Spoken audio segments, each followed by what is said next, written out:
All right, Morgan, the party wizard himself. Welcome.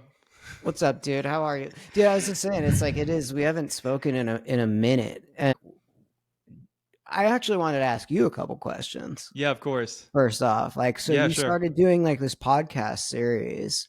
hmm What? Why are you doing this? I felt like this was my contribution to the scene. Whatever the scene is nowadays, I feel like an intellectual contribution would be the best way for me to do it. Because, I mean, my practice is obviously around the arts and clothing. And I thought if I could just have a conversation with my favorite artists and heroes and contemporaries, it would really fill in a lot of gaps for me that I don't have by not being a teenager and going to shows anymore. Dude, I, you know, I had a show on K Rock for a couple years, and then I moved over to Amazon for like a year or so. And every time I had artists on, I kind of did the same thing. I filled in the blanks for myself. It was like less of me being like, "How'd you write that song? Like, what was this song about?" It was just like, I think what's really interesting is hearing perspectives from people that the what their experience in the time that we grew up and went to high school was, and how it was the same, how it was different, and how it's changed over the years, and how we're like slowly going back there. And like, it's really, I just wanted to get, when I did this, I wanted to understand how artists felt about what we do, like, to see, to make sure, like, I was like, dude, do I feel the same way as you guys about this shit? Like, are you guys fucking weirded out by some of this stuff? Are you fucking pumped about some of this stuff? Like, also, did you guys have the same high school experience as me? Like, because it's really strange, because like there are so many artists that you look at them as these tent poles and these humongous acts, and realize, like I was just telling you before we got on here, like they just were in their friends' bedrooms playing cover songs. hmm Like they were doing the same things. And the way that we've like, idolized them, they're, a lot of these artists are the same as hmm us, which, I, at least in our scene, which is like, why I think it's like, I relate so much. Like I don't have so much disconnect between like me and like an incredibly huge pop star. Like they're pretty much the same. It's really hmm strange how we were like, oh, we're really like, you're just a dude. hmm Like that's it. Well, when you think about it, I mean, you've been able to immerse yourself in the contemporary alternative scene in such a way. You, in many ways, reinvigorated it. Of course, Emo Nite, but in many ways help carry that torch from the past into the present for a whole new generation of people. And that's how I came across it. And I'm not being hyperbolic. I mean, when I came across your work, and of course, the work of TJ Emo Night, I was like, and this was all the way back in 2018, I was like, they are doing something that I have envisioned in my head that I wanted, and I never knew was so necessary, if that makes sense. Look, dude, when we started in 2000, like I think it's like the end of 2014 or end of 2015. I don't remember. We're in our 10th Mm-hmm. year, so 2014, end of 2014. And at that time, when we first started, if you found us 2018, we had 3 or 4 years of people being like that's lame, like that's not cool, because that's not what was cool at the time. It's Mm-hmm. just, it never went away for me. I always liked it, and there was definitely a time where I was like, should I abandon this and like what everybody else is liking? And there's definitely like, I'd listen to a lot of different types of music, but at the core of who I am, like this is who I am. So starting starting it, we did face like a lot of you know adversity with it. Mm-hmm. There was like a really, really, really dedicated fan base that was like, fuck, dude, thank God this is happening. But it didn't reach like the levels that this this is a decade into it, right? I Mm-hmm. think that we were like the first people in America to actually throw a party where we're like, oh, I like this music. Like I like this is the music that I like came out to listen. Like we listened to this before we went out to a club, before we went out to a bar, and now we have to listen to like what everybody's playing at this club or at this bar. But what we really want to do is listen to the music that we really like. And so that's literally, it started incredibly organically. That's how we did it. We're like, why don't we just go to a bar and be like, oh, we want to play the shit that we like to play? And it wasn't received by a lot of people at first. It was received by the people that felt the same way that we did. And that's why I think it was, successful, is because like it was organic and the people that fucked with it really fucked with it. And Hmm. it now those people that were like, oh, that was fucking, like back in 2014, 15, 16, they're like, oh, that was fucking lame. They're like, can I have guest list to your thing? Like, can I have this shit, or that fucking thing? And I've never changed who I am. I'm the same fucking person that I have been since I was a little kid.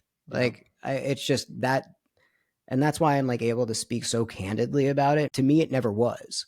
It always was fucking awesome, and it was always like I saw the potential in this music. I saw the potential in like how much it shaped everybody's life, and then some people just kind of abandoned it because it was like labeled as embarrassing, or it was labeled as lame, and it was labeled as like, and that was, culture, music industry. It was a lot of stuff that were like, it was just like a lot of things that were working against it, and I always fought for it. Let's talk about that because I think, you've discussed this and I've discussed this. Emo back in the day, you remember it was a pejorative. Like, I remember getting called emo when I was 15, walking down the hallway. I was wearing an Armor for Sleep hoodie, had my hair red and black, and somebody called me emo. I was like, what? Because Dude, you were a scene kid. you kind of look like Ben, to be That honest. I've been told that too. Yeah.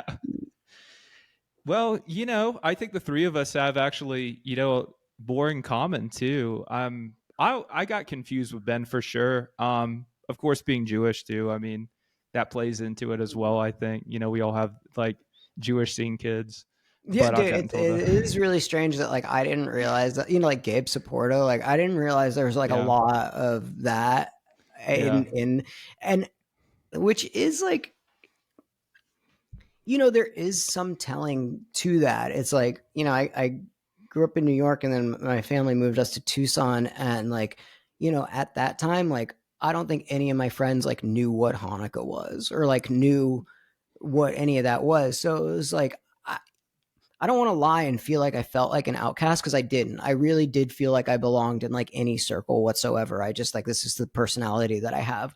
But there were like times where I was like, oh, I am different. Like I'm mm, different than my peers, yeah, just because of that disconnect, and they didn't know like what the fuck any of that shit was. And so yeah. like it is nice to know that like there were other people that probably felt the same way that I did growing up in like high school, when it wasn't, just being like the fucking Jewish kid. Yeah, because that was definitely my experience. Um, but yeah, in terms of you being emo, in terms of you being seen, and in terms of, as you said, those forces kind of working against the culture, what do you think? What do you think predicated that shift whereby people started calling themselves emo? Something for so long, no one referred to themselves as emo during the MySpace days. Again, it was like scene kid. What do you think, or do you think that was Emo Nite that facilitated that change? Are you talking about like currently, like why people are being like, I'm okay with saying that now? Absolutely. I think Emo Hmm. Knight had, look, dude, I don't, I try and be as like humble as possible about this, but like I think it would be doing Emo Night a disservice to say that we at least didn't have a little part in it. Like Absolutely. there were things that were carrying that torch. Like, I mean, I give all the credit in the entire world to Kevin Lyman from Warped Tour for like doing that and keeping that scene alive. And that was like a very much emo scene. Hmm.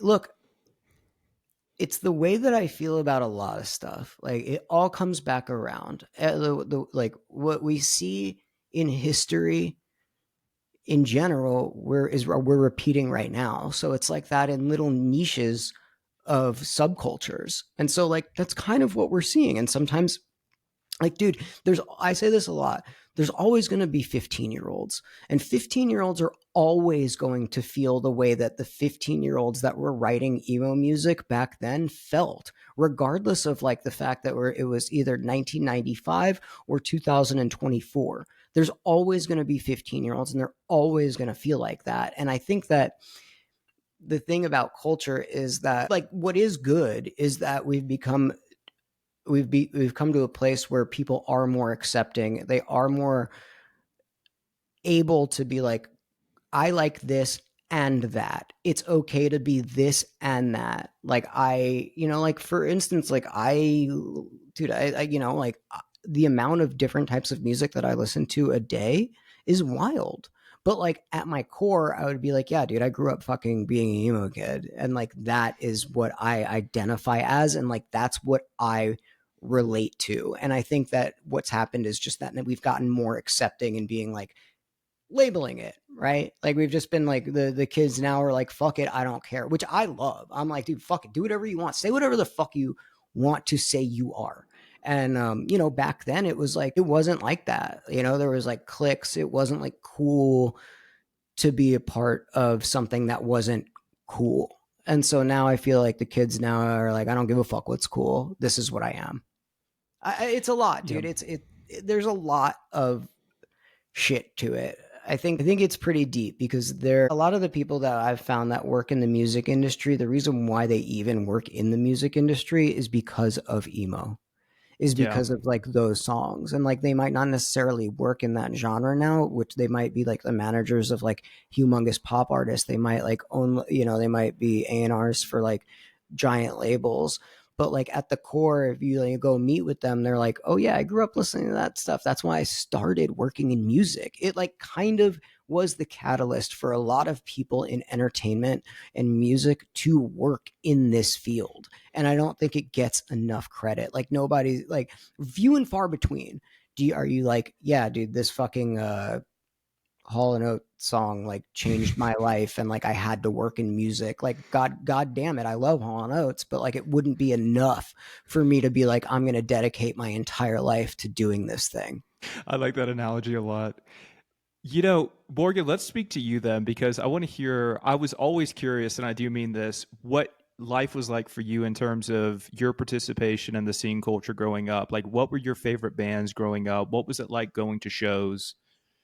If you could tell me some more about that. I'd love to, dude. Like, I mean, look, I can talk about myself for fucking hours. That's it. I'm a I grew up in, like I said, I was born in New York, and then my parents moved us to Tucson, Arizona, which was a strange shift, right? Yeah. Really strange shift. And I, like, transparently, I'm a heroin addict, I'm an alcoholic. And so that's, I gravitated towards those type of people.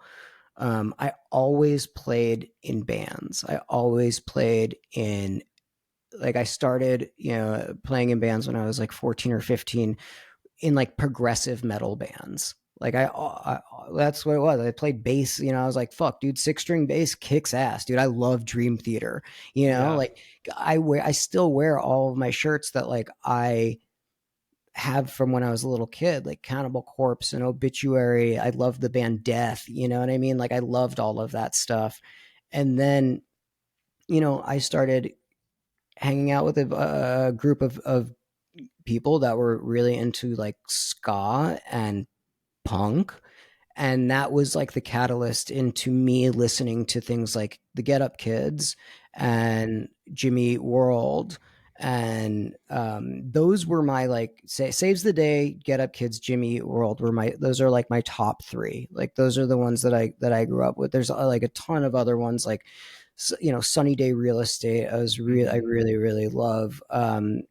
Yeah, I loved Cursive. I still love, all these bands I still love, right?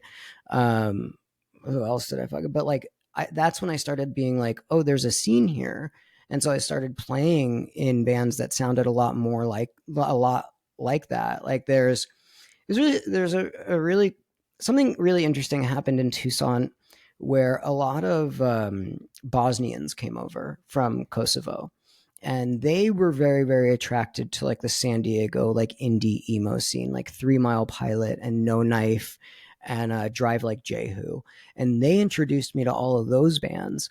And so I started playing in a lot of bands that sounded like that, but it had like emo, like you could be like, yes, those bands are emo, but they are indie, but they are post hardcore.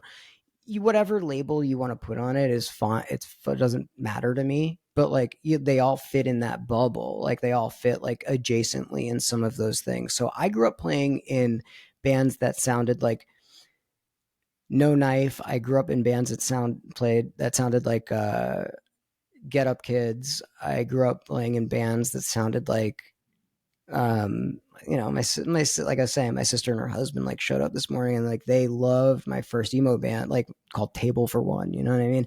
And that was just like it was kind of a mix of like Jimmy and like Get Up Kids and that's the type of stuff. But I always played in bands and I forgot. And then I started really liking hardcore. I started really liking hardcore because again, not emo, but adjacent, same scene. You both go to Of the same course. venues, like the shows that you go to, like the people that go to those shows tend to go to the other shows too, because instead of going to like a bar on Friday night, you go to a show on Friday night.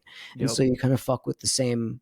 And that's kind of what I loved about like the hardcore and emo scene is like we, even though it wasn't the same, there was some beef. Everybody tended to like get along and do sort of the same shit, go to the same burrito stand after fucking a show and kind of fuck around. And like I think it was the first I felt a part of, right? Like I felt a part of. And that I didn't get that with any other genre of music. And so like that's what gravitated me to like continuously be in this scene. And that's we were talking before, like these guys are just dudes, like and or girls now. I just was just fucking sick. I'm like, I just talked to this band called Sweet Pill, and I'm like, God, you guys are fucking awesome, dude. I've been listening to you guys for so long, and like, it's just like everybody is a part. Nobody, it's like a very accepting community, and I'm like we said, a small Jewish kid from Queens, and I moved to Tucson, Arizona. It was cowboys and cholos, and I felt accepted in a scene um, that didn't look like me and didn't act like me, and I just felt accepted. I felt like I found something that I related to, and that's kind of hasn't changed. I'm the same fucking dude. I still feel accepted, and I still feel like I'm a part of in this thing. I feel a little sometimes it's hard for me to catch up because of the rate of like how we ingest information, and like keeping up with artists and keeping up with bands and keeping up with like the evolution of what emo has turned into, and like especially in like the SoundCloud hyperpop space, like there's fucking those that is emo, like that's fucking emo roots, like it just is, like you can't fucking get away from it. So I mean, I just felt that's what it was like for me. It was like I'd go to shows, I'd play in shitty bands, I'd do drugs, and I would essentially like jackass on every weekend with like my friends, like that's what it was like. Yeah, I know. I appreciate that. I think we had a mirrored experience. I will just say, for me growing up as well, um, coming to a place where I was literally the only Jewish kid, I found acceptance in the alt scene. But of course, I started listening before the age of 10, which was crazy. I was listening to new metal at like 8, and that transition to post hardcore. But it's crazy how we both gravitated towards the alternative scene, but more importantly, we stayed in it through the course of our lives. We never left it. So maybe for many of our peers, they said, "Oh, I remember that," and we say, "No, you don't understand. This isn't nostalgia. This is life for us. We're lifers, if you Well, will." Today's show is sponsored by BetterHelp. Hey everyone, it's Akiva here, and before we dive into today's episode, I want to take a moment to talk about something incredibly important: mental health. BetterHelp's mission is to make therapy accessible and affordable for everyone, breaking down the barriers that often make finding the right therapist so daunting. With BetterHelp, it's all online, making it easier to start your therapy journey from the comfort of your own space. On my creative journey as an artist and designer, I faced my fair share of challenges. I've always believed in the transformative power of therapy to provide perspective and tools for dealing with life's hurdles. Signing up is straightforward. Head over to BetterHelp, that's HELP.com/Akiva Alpert. When you use this link, not only do you support our show, but you also get 10% off your first month. BetterHelp understands that the therapist client relationship is crucial. So if you feel the need to change therapists for any reason, you can do so easily and without extra charges. Thank you, BetterHelp, for supporting our community and making mental health care more accessible. Visit BetterHelp, that's better, HELP.com/Akiva Alpert, or click the link in our show description. Well, dude, that's what I was saying is about the people that like really like lifers. They're like that's how I started working in the music industry, and like there are plenty of people that were like they're good at like finance, maybe they're good at tech, maybe they're good at this other stuff, but like that's what they're listening to in their headphones. And I think what Emo Nite did was give them they're like, oh, I'm not allowed to listen to this like out loud. I didn't like follow. Like, I'm not working in music. Like, I did like my coworkers don't like know what the fuck this is, and that's what Emo Nite did was being like making a place where like those people that didn't follow this thing 100%, but really did follow it in their head. It gave them a place to go, and that's that kind of full circles it, right? Like that brings it all back, and like so it's TJ has this, I don't know if it's like whatever the fuck it's an example, but it's like you go into a place and you see a dude wearing like a dashboard shirt and you don't know them. You don't know them, but you're like, oh, I know everything about you. Like we're fucking on the same page, and you can be instantly become friends with that person. You can instantly have a connection because there's a connection in emo music and pop punk music and alternative music that like I don't, like I said, I listen to a lot of music, and just recently, like the only other connection that I've seen is like EDM. Like those people like really kind of have the same community as we do, which is surprising because I didn't know anything about it. And like I really am like impressed with the level of like love, care, acceptance, kindness in their community. It's really adjacent to emo. I'd like to dichotomize that for a second before we. I'd like to split it down the middle and just put EDM on one side, and then we'll put post-hardcore and emo on the other, because I want to talk about your experiences and you guys' experiences as Emo Nite with performing these crazy shows, which are like EDM shows, right? I mean, Morgan, they're crazy. They're might as well be that you are, of course, you are an EDM artist. So how would you correlate the two? So, well, okay, so there were like some emo nights that were happening in like in like the early 2010s and shit, and but it was really just like a kind of a curmudgeony dude like spinning vinyl in like a bar to like 10 people, right? It wasn't like what we wanted to do. I wanted to throw an event that I wanted to go to. TJ wanted to throw an event that he wanted to go to. And so we just did that. And we worked in entertainment prior. So we're like, fuck, dude, we have like all, and I worked in experiential marketing and like music videos and commercials, and TJ worked in like digital strategy. TJ is a genius. He could do whatever the fuck he wants. He like worked in like digital strategy, and um, he together we're like, how do we make like a fun party that like is still the music that we want to do? And ultimately it kind of, and like, but also how do we do the whole night without having bands? Mm. And so we like literally like the first couple of years we just played off of an iPad off Spotify, and shit would fuck up because if like the venue didn't have Wi-Fi, you can't get the songs that you want to play. It was really like a trial and error thing into how do we like turn this type of music into DJing.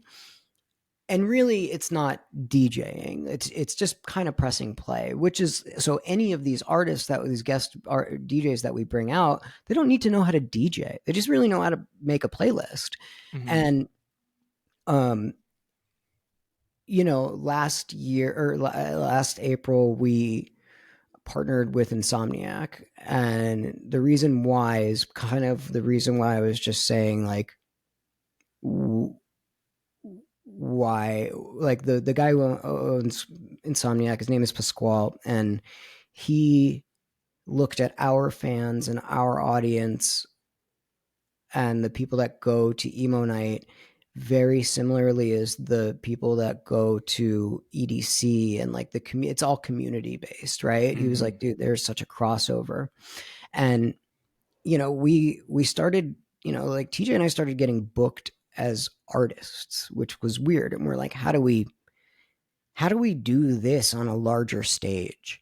And how do we make this fun? How do we make this like different? How do we make this unique? And we worked a lot with these producers, Captain Cuts, and in like 2000, I forgot, man, they put out a couple mixtapes, but they would mash up all of these popular pop songs, rap songs, EDM songs in, and take the stems of those, and then take the stems of like the popular like emo, pop punk, even new metal songs, and mash them together. And so what we would start doing is playing those at like the end of our, last hour of our parties at night. And people were like, holy fucking shit, because you had people that are like, I know that song. I know that song. They're together. What? I've never heard like something like these things put together. So that was kind of the start of it. And I want to say it was like maybe 2017, 2018, we started doing that type of stuff. And from there, we were like, oh, like now since we've been booked on these like larger festivals like Lollapalooza and Coachella and Bonnaroo and things like that, we're like, how do we take like the Emo Nite experience that you get at Emo Nite and transform that to a giant stage with a big crowd? And you know we we're not DJs, we're just not. And so we had to figure out how to kind of do that, and so we're like kind of DJing emo and pop and EDM music at these larger events. It's just like a natural progression of things that we think are cool. All it is like us doing things that we think are cool. And it might not be cool to everybody, but like if I, at the end of the day, I lay down on my pillow and I go, oh man, dude, like I think that's cool. There's a good chance like somebody else will also feel the same way. There's also a really good chance that somebody will feel the opposite way, because emo especially, emo and hardcore especially, have like purists that are just like, I'm like, shut the fuck up, who gives a fuck? You know what I mean? Like, especially like, like there's this fucking dumbass named Dan Ozzie who wrote an article about us in Noisy in like 2016 or something like that. And it was a slam piece because he was like, they're only playing popular songs, they're not playing like, this is not real emo. And like, those guys, like, and same thing with like Ian Cohen, you know what I mean? Like, granted, they've got great taste, they are good writers, like I'll give credit where credit's due, but at the same time, shut the fuck up, who gives a fuck if people are having fun? Like, dude, nobody made you the president of music. And so whatever, this fucking idiot, like, he wrote a article in Noisy, and what it did was just propel Emo Nite into mainstream culture.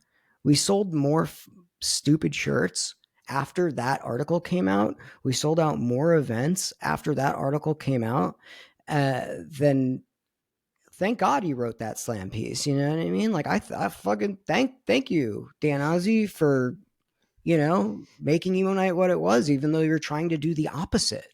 And so yeah, dude, we're like I said, we're met with adversity, but it's at the same time like I don't give a fuck. I don't care, dude. Like I don't care. Like look, there are certain things that I think are fucking dumb, but I'm not going to go on the article or on the internet and be like, here's my opinion about everything. You guys should know everything. I'm right, and I just feel in a lot of ways, there are purists in every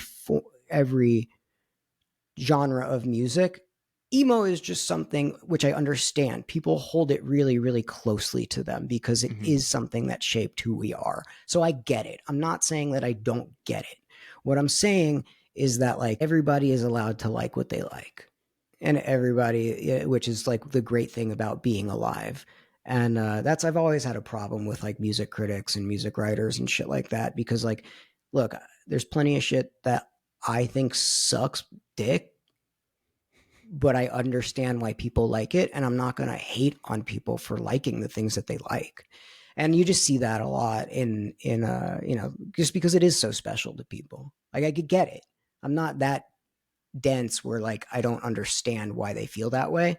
I just think it's fucking I stupid. agree, but I think that's the nature of criticism in general. Their careers are predicated on criticism, and so they look for it anywhere they can. And I think that's the exact contrary to what you do, which of course is create experiences that are meaningful, that people remember, and that they love, and that they're emotionally attached to. So I've never been one to really listen to critics. Who gives a Yeah, shit? I I agree mean, with you. it's like, look, I like plenty of dumb movies. I like plenty of dumb music. I like plenty of bad shit. You know what Mm-hmm. I mean? Like, it doesn't mean I'm right. It just Mm-hmm. means that that's what I like. And like, Yeah. that's okay. And if people don't like that stuff, that's also okay. I'm not the end all be all of being like, this is what's cool.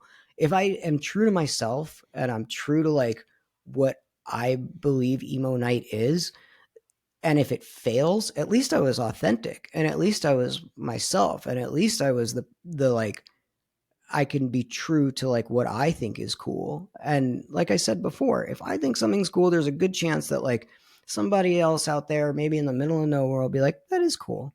And if like, you reach one person at each one of these shows that like gets a connection with somebody and has a good time. Maybe they fucking their life sucks and they work at a shitty desk job and like this is their escape for that fucking month or that week. And we made a positive impact in somebody's life. That's what I care about. Like that's what I give a shit about. I don't care about what's cool. You know what I mean? Like I never have. And I think that that's why we trudged along with Emo Night while we had all of the people being like, this is not cool until it started being in the mainstream. And then those people flipped real fucking quick. Yeah, of course. That's how it always goes. So let's talk about the mystique of Emo Night. The mystique being, I want to hear some really cool stories. I want to hear some of your favorite memories over the years because I haven't gone to enough Emo Night shows as I would have liked to. And I always wanted to go whenever I could, but I just, with work, you know how that gets. But I want to hear from your head, like what some of your favorite moments, guest appearances, like shit that made you say, wow, I can't believe we're doing this. There's like too many, right? Yeah. Like I think I think the answer that like people would be looking for is not an answer that like I would give. The answer that like I that or the memories that are really really important to me are the fact when I see two people that are strangers meet at Emo Night, begin to date, get engaged, get married, and then have a fucking kid. And they would have Wow. never met anywhere else at anything. And these are the things that like brought people together. So like those are the things that are most important to me, right? Hmm. Like seeing people genuinely like let go, have a good time, and like be themselves and connect with strangers. That's going to be at the top, right? And so Hmm. like that's the not the answer that people want to hear. The answer that people want to hear is like fun guest artist appearances, and I have a lot of those, dude. Like I have a lot of those. Our first anniversary, we had Dashboard Confess. Like I loved that the Dashboard Unplugged album is one of the best albums that's ever been made. It just is. It was like for me the first time where I was like, you heard the audience sing every single fucking song, and that's kind of what Emo Night was. And so for our first anniversary, having Dashboard on stage and having no disconnect between an artist and attendee, Hmm. seeing that firsthand for the first time and like having something that was so close to something that I grew up being like, this is the coolest thing in the entire world. That was wild to me, right? Like that's a Yeah. wild thing to me. Meeting Chris Conley from Saves the Day and becoming friends with Chris Connolly from Saves the Day, and him being like, dude, I love you, we love each other. You know what I mean? Like, that's far beyond anything that I could ever imagine when I was like fucking 15, like pretending to like sing Saves the Day songs in the mirror. It's beyond anything that I could have ever imagined for myself. Becoming actually like being able to like now that, we got a label now, being able to put out albums from like We the Kings, we're doing some Say Anything stuff. Like, dude, fucking Say Anything. Like, we're co-promoting a 25th. I don't know the number. I'm bad. My memory's bad. Smoking shit off foil for a decade really fuck your brain up. You know what I mean? Like, it just will. So like, it's like we get to, dude, I get to fucking be a part of something that was so important to me and still is so important to me. Like, get to Yeah. be a tiny part in something like that. That's historical to me. Hmm. Um, there's like, dude, walking out on stage, not like not knowing how people at Coachella were going to perceive us, or like if they were going to give a fuck, if they were going to be like, what the fuck is this? And seeing an audience reaction to people that I didn't think were going to fuck with us. There's no like feeling in the world like that. And then the fact that like coming from like organically starting it at a bar in Echo Park with like 75 people to playing on like one of the bigger Coachella stages, and everybody singing every word to these songs is something that you can't you can't put that shit into words. It's just Yeah. like, it's just kind of the way it goes. Like, I mean, there's so many instances like that. I have, like, dude, I have like some gnarly stories. I have some like heartwarming stories. I've got a ton. Dude, that's like a whole other conversation. You know what I mean? But Of like, yeah, course. it's, dude, it's the connection and the people. Like, I give a fuck about the people that go to Emo Night, and I genuinely like want them to have the best time. Like that's it. Like that doesn't really get much more complicated than that. Well, I think it's doing it for all the right reasons in that case.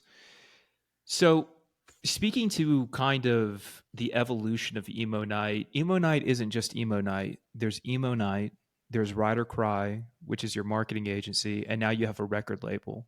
Let's just kind of talk about those various endeavors, and especially the record label. I would love to hear more about it. So we started, like I was saying in the beginning of this, like, TJ and I came from entertainment. And so, our back backbones are in like marketing and digital strategy and that type of shit. And so like when we started Emo Night, we were taking a really big chance because we're like putting all of our money into it. We were, you know, it was a risk. It was a really big risk to do that. And so we were like, fuck, let's start a company where we know we're good at the things that we're already good at. Like, let's do that at the same time. So we used to do emo nights every Tuesday in different cities, and then we would work full time on emo night and full time on Ride or Cry, building a creative agency. And doing digital and creative and video and web for artists and people in entertainment. And that was like what kept, like us being able to pay rent at the time. And we would do emo nights on Tuesday, fucking work all day, like Wednesday morning, being hungover and shitty, and like fucking like come back and do a full work week, and then still plan emo night in another city next Tuesday. And we did that. We launched those two things sort of at the same time, and it's kind of cool because like right now, like I don't. TJ and I don't really have shit to do with Ride or Cry anymore.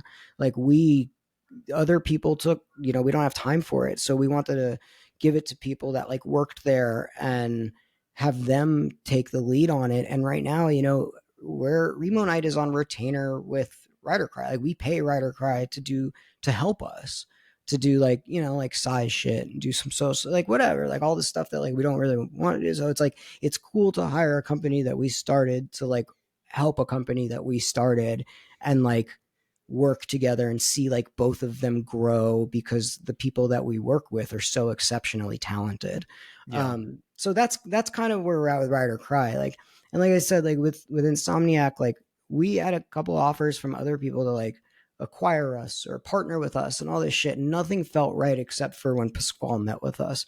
This guy Mhm. sees these things in the very, very similar eye as TJ and I do. And we're like, while we are incredibly different genres of music, we feel the same way about music. And so like we're like, yeah, this is the right thing. And he does either they don't come in and they're like, you should do this, you should do this. It's like, this is all you. You guys know this. It's like we would be going, it's like we're not coming in and being like, you guys should do this with EDM. We just don't know it. You know what I mean? So like they don't want to fuck with that. They want to like just help be like, how do we fucking make a how do we make this cooler for more people? How do we help you? And so with that, it's like TJ and I never started a record label. I think as a record label, like starting a record label is like a kid working in like punk or emo or hardcore is like a dream come true. We don't know how to do that. We have no idea how to do that. And like Insomniac has the infrastructure to help us to do that.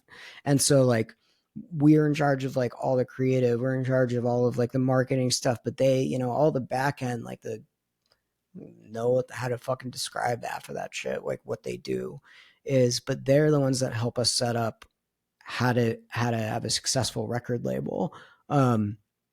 So like that's something that I'm really excited about is like being able to put out new tracks from artists that I love and then finding new artists and putting out tracks because that's how you keep shit alive.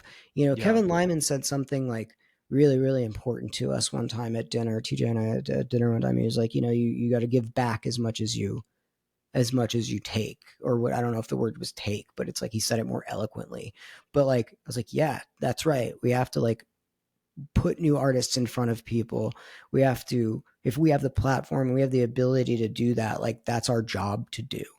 And that's our goal is to be like fucking yeah, they'll put out like some Say Anything songs, some We the King songs, some other big artist songs, but like we put out an artists that we find that are like have no following or like we're like fuck dude, this is sick as fuck, let's help, let's try and give back, like let's fucking propel these artists into use Emo Nite as like a marketing tool and the Graveboy Records as a marketing tool to like help your career and help you give back to music.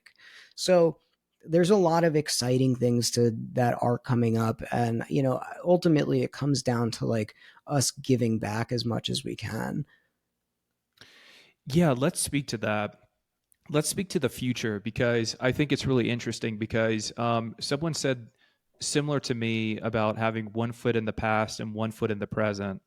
And I think too many people get caught up on either or. They're caught up on nostalgia or they're caught up on something that hasn't materialized yet. So I'd like to hear about the future of Emo Nite, but just about the future as well of the scene in general and where you see it going. Because I think in many ways you guys are carrying the torch for what emo looks like for the future, as you said, whether it be through the record label, helping new artists. You're not just in nostalgia. So I'd like to just hear your thoughts in an abstract sense on the future.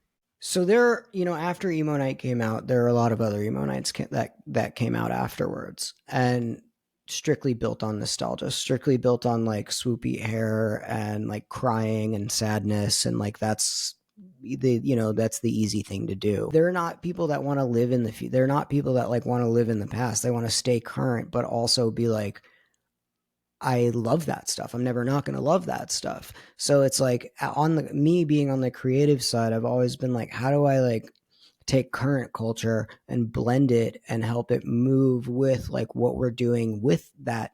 Ultimately it is rooted in some nostalgia. Like it is. The song just came out a while ago. It's nostalgic. But like, how do I keep this current for that? And I always like the way that I do, like I always look at visual artists that I really admire, like clothing companies that I really admire, um, directors that I really admire that are like pushing things in the future that may have never heard of Emo Nite or emo at all, and being like, how do I take you and make you work with you? And let's see what the fuck happens.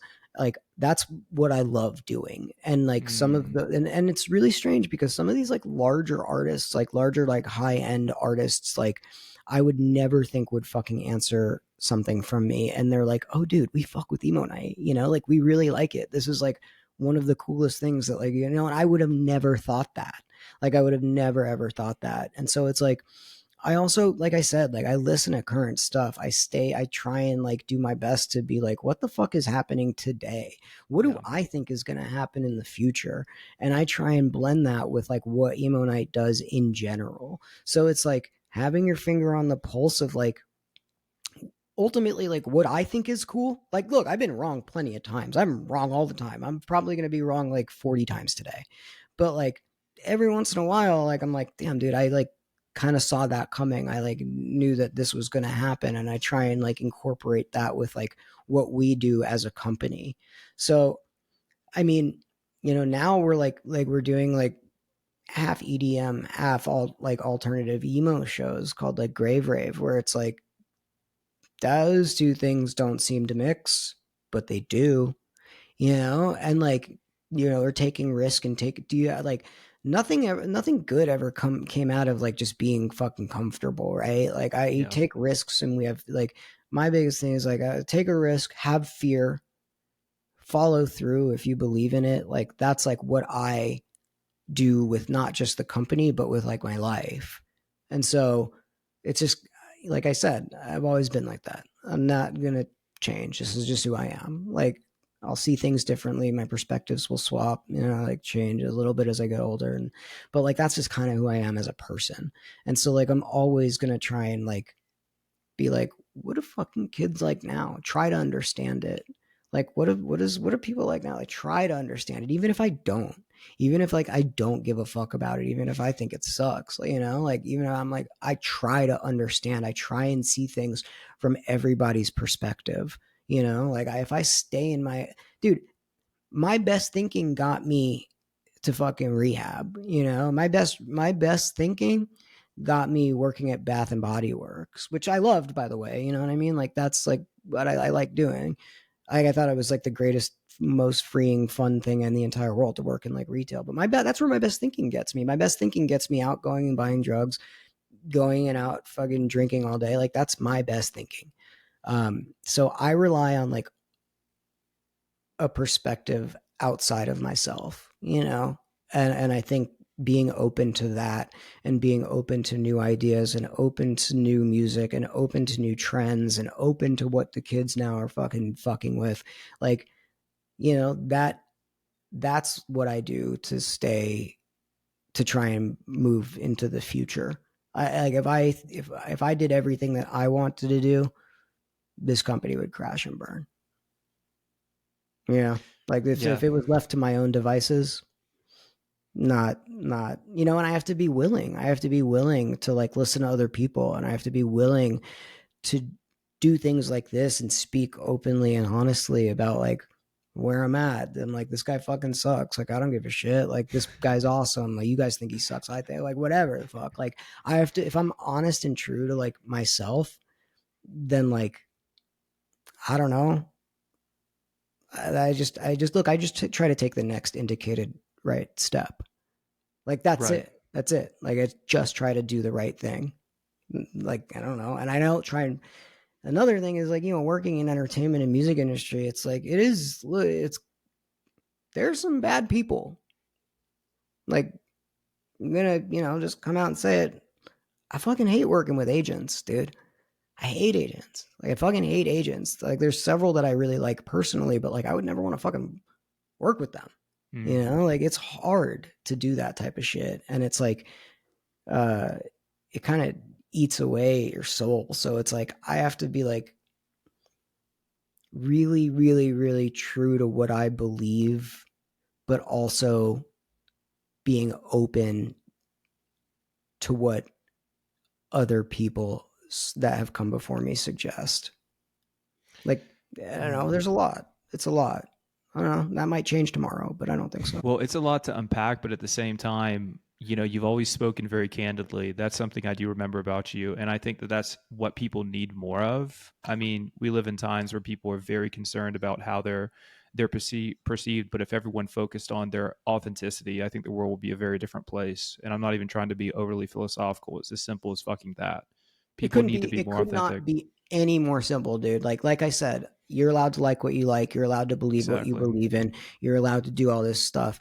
But if I went and like was like I there's a metal band out right now that's like the most popular metal band in the entire world. I fucking don't get it.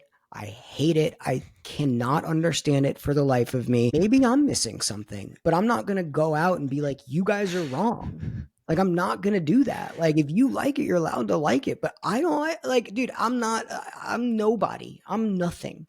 You know what I mean? Like, I'm, for me to like push an opinion on and like try and it's just that's not the way that I'm motivated. You know, like I'm going to continuously try to understand like why, like Yeah. why, and try and be a good dude. I'm going to try and be as honest as possible. I'm going to try and like admit when I was wrong, when I was, you know, ultimately like that's how I navigate. Like that's how I navigate. Like I didn't navigate like that for a long time, and I like suffered the repercussions of my actions. And like I don't want to live like that anymore. Like I want to like I love legitimately. There's like I can count like 3 people on my fucking hands that I don't like in this world. You know what I Hmm. mean? Everybody else I really fuck with.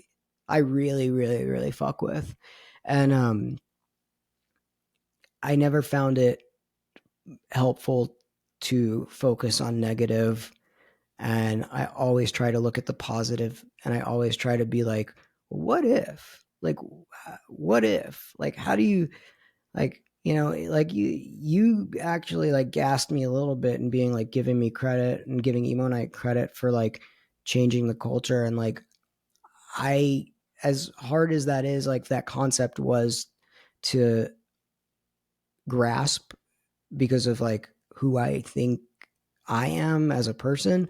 Like I kind of have to take a step out of myself and be like, maybe hopefully we did impact culture in a positive way. Hopefully like we did create some artists secondhand, say like by like, you know, whatever, like, but they might not even know, we might not even know them.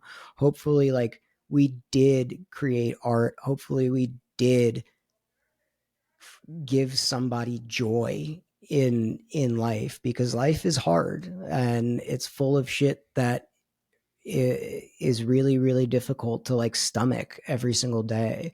So if like I said, if there's one person at those like fucking events that like I can be a positive impact and Emo Nite can be a positive impact for, like that's what I care about. It really is kind of as simple as that. It's not Yeah. hard. Well, I love it. And I think incidentally, you gave a lot of advice for people in general, but also creatives too. Just as you were talking about these various points, I think there's a lot for people to garner from this conversation in terms of just how to navigate in a professional environment and a personal environment. My advice would be fucking be honest and authentic. Again, I keep coming back to that, but apparently that's such a fucking taboo thing to say, and I have no idea why. But I've always appreciated that about you. Seriously, I think it's really cool. Thanks, So, man. And by no means, I'm not a smart dude. I'm a pretty dumb guy. I just I for real, like I'm not smart. I just like am passionate, that's and it. I hang around with people who I consider to be very smart and ask for their advice. Like you don't have to be a fucking genius to Right. do what I'm doing. Mhm. Anybody can do it. Anybody can do anything. I've always believed that like anybody can do anything that they wanted.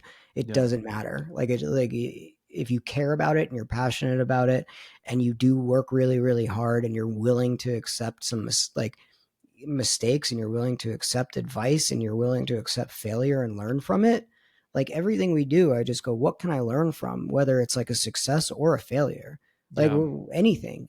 I just go, what can I learn from this? And like I think if people like took that attitude towards some of these things, you know, it might make things a little bit smoother, might make things their life a little bit smoother, might make things open up some doors of possibilities for them. I agree. I agree.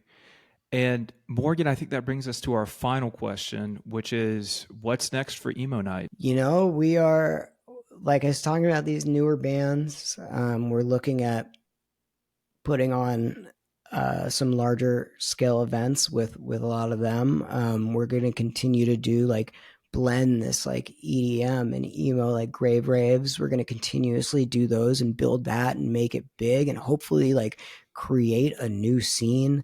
Like I want to, whatever we're doing, I want to make sure that we're pushing culture forward and never staying in the past. Like, so look, I might have a fucking idea after this that like I'm just like we're doing that, or like I don't. We have a lot of we're gonna continuously tour and try and make these like the local shows like as best as possible. We're always out like in all these like we have so many cool fucking reps in cool different cities like. We're going to continuously try and make those shows better. We're going to continuously try and like get like create things that didn't exist um, in these events that we're planning, and we're gonna try and be like a positive influence in people's lives. Like I think that that's really it. It might look really small, and some of it might look really big, but that's kind of what we got going on. Well, I love it, brother. Well, Morgan, thank you so much for taking the time to speak with me today and just catch up in general. It's been too long, but I want to continuously stay involved as best I possibly can. I love Emo Night, so thank you for doing what you do. Dude, thank you, man. I appreciate it. Thanks for letting me rant about stuff. It's rare, dude. I can fucking like sit in front of a microphone and talk to myself for like hours. Like I don't even know if I answered any questions that you You asked. answered every question, and I hope we can come back and do this again in the future too.